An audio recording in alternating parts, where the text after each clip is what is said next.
You felt it one morning, a little sting in your Achilles or a dull ache in your elbow after a workout. You told yourself, give it a day or two. Fast forward 6 months, it still hurts. The tendon feels thick, cranky, and unpredictable. And you're starting to wonder, why won't this thing just heal? Here's the answer most people never get. Your tendon didn't stop healing, it got stuck in a loop, trying to repair, getting interrupted, trying again, until the tissue itself structurally changed. This video walks you through exactly what happens inside a tendon that never fully heals, day by day, week by week, and what the research says you can do to break that loop before it becomes permanent. This is general education, not medical advice. If you suspect a tendon injury that is getting worse, please see a sports doctor or physiotherapist. So let's start at the beginning. Day 0. You overload the tendon. Maybe it's too many pull-ups, a sudden jump in running mileage, a hard throw. Inside the tendon, collagen fibers, normally lined up like parallel cables, start to tear and fray. Within the first 48 hours, your body launches what researchers call the inflammatory phase. Blood vessels dilate, immune cells rush in, macrophages begin clearing out damaged tissue. This phase typically dominates the first 2 days after an acute tendon injury and can last several days, with swelling, warmth, and pain being normal signs that healing has been triggered. If you respect this phase, by reducing load and avoiding the exact movement that caused the problem, the body can move on. If you train through it at the same intensity, you keep adding micro-trauma on top of tissue that is already inflamed and fragile. That is where the loop begins. From around day 3 up to about 3 weeks, the tendon enters what researchers call the proliferation phase. Specialized cells called tenocytes and fibroblasts start pumping out new collagen, mostly type 3, which is weaker and more disorganized than the dense type 1 collagen in a healthy tendon. New blood vessels sprout into the injured area to feed this repair zone. Think of it as your body hastily throwing up scaffolding. It fills the gap, but it is not ready for heavy loads. Now here is where most people accidentally create a tendon that never heals. If you repeatedly overload this fragile repair tissue, sprinting, heavy lifting, explosive jumps, you outpace the repair process. Instead of maturing, the matrix stays swollen and disorganized. Tendon researchers call this stage reactive tendinopathy. The tendon is thicker, more water-rich, more painful, but still potentially reversible if you reduce load and allow adequate recovery. Somewhere after the first 2 to 3 weeks, the remodeling phase begins. Collagen fibers in the injured area start to reorganize, gradually aligning in the direction of normal stress. Weaker type 3 collagen is slowly replaced by stronger type 1. Cell density and blood vessel growth begin to drop. The tendon should progress toward a more normal load-bearing structure. This remodeling can continue for months, and up to a year for significant tendon injuries, which is why full recovery from tendon surgery typically takes 6 months or more, and non-surgical tendinopathy often needs 12 to 16 weeks of structured rehab. But here is the catch. If the tendon keeps getting overloaded without enough rest, or if it is never progressively strengthened in a smart way, that remodeling process stalls. Researchers describe this as tendon dysrepair, also called failed healing. The collagen matrix remains disorganized, the tendon thickens further, and there is chaotic growth of blood vessels and nerve fibers into the tendon tissue itself. At this stage, the tendon can be thicker on ultrasound, yet mechanically weaker. It stores and releases energy less efficiently, and pain can flare with relatively modest loads because the tissue is both sensitive and structurally compromised. If this cycle of overload, partial repair, and failed remodeling continues for months or years, the tendon can shift into what researchers call degenerative tendinopathy. Histology studies show areas of cell death, pockets filled with disordered matrix and abnormal nerve and blood vessel ingrowth. The tendon's ability to bear load is substantially reduced. It often feels thick, lumpy, or nodular, and pain becomes more chronic, less tied to specific workouts, more present in daily life.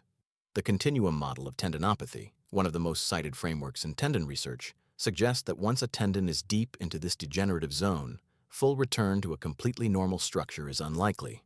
But, and this is important, function and pain can still improve significantly with proper rehab. This is what never healing really means.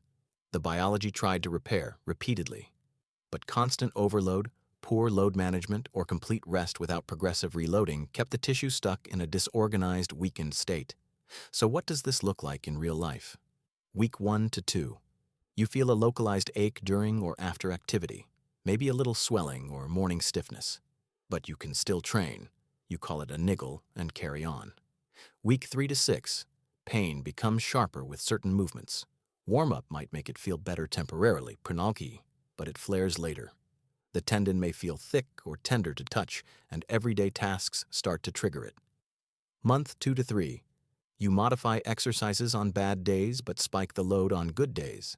The tendon never gets a consistent, progressive loading plan, just random stress. The matrix spends more time in disrepair than in clean remodeling. Beyond month 3, the pain pattern becomes chronic.